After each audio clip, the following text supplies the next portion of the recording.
Thank you, Mr. President. This resolution urges Congress and the President of the United States to work across party lines to propose a constitutional amendment to ban corporations, unions, and individuals from making unlimited independent expenditures in campaigns.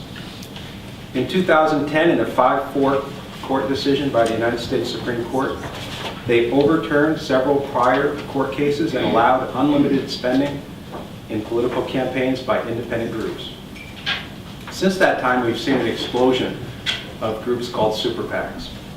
So far, in this presidential election cycle, major super PACs have spent more than $57 million in the Republican primaries.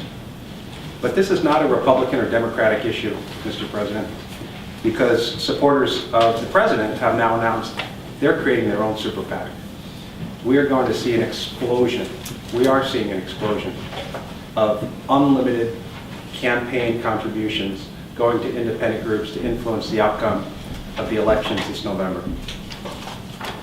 Most of this money has been spent on negative attack ads. In fact, according to one study, 87% of the ads purchased by independent organizations were negative ads.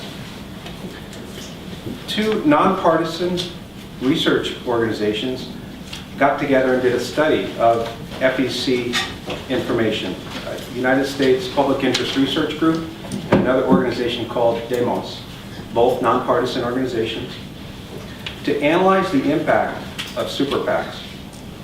Here's some of the things they found.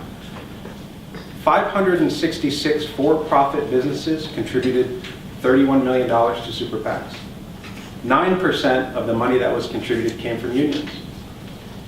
Of all the itemized contributions from individuals to super PACs, 93% came in contributions of at least $10,000. More than one-half of itemized super PAC contributions came from just 37 people, giving at least $500,000.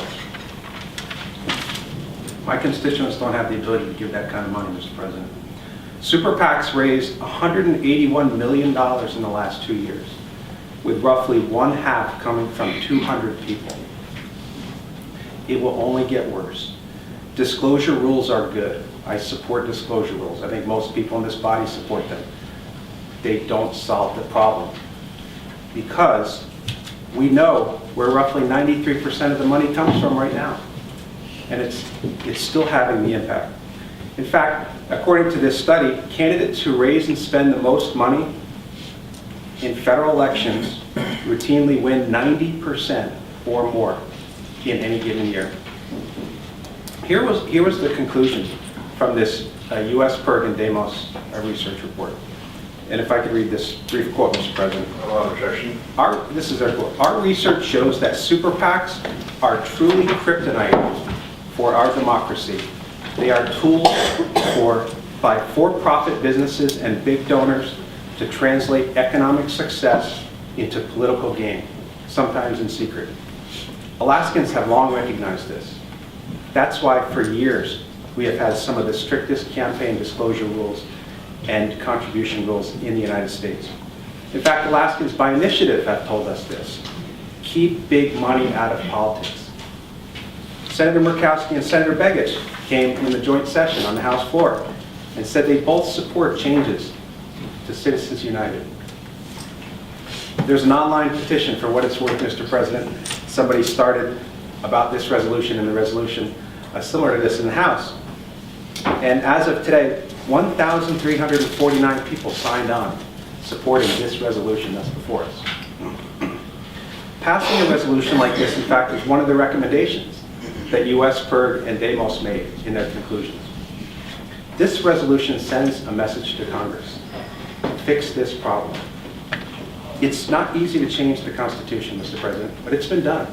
It's been done at times when our democracy has been challenged. Alaska should be a leader. We should send a strong message. Let's keep big money out of politics. Thank you, Mr. President.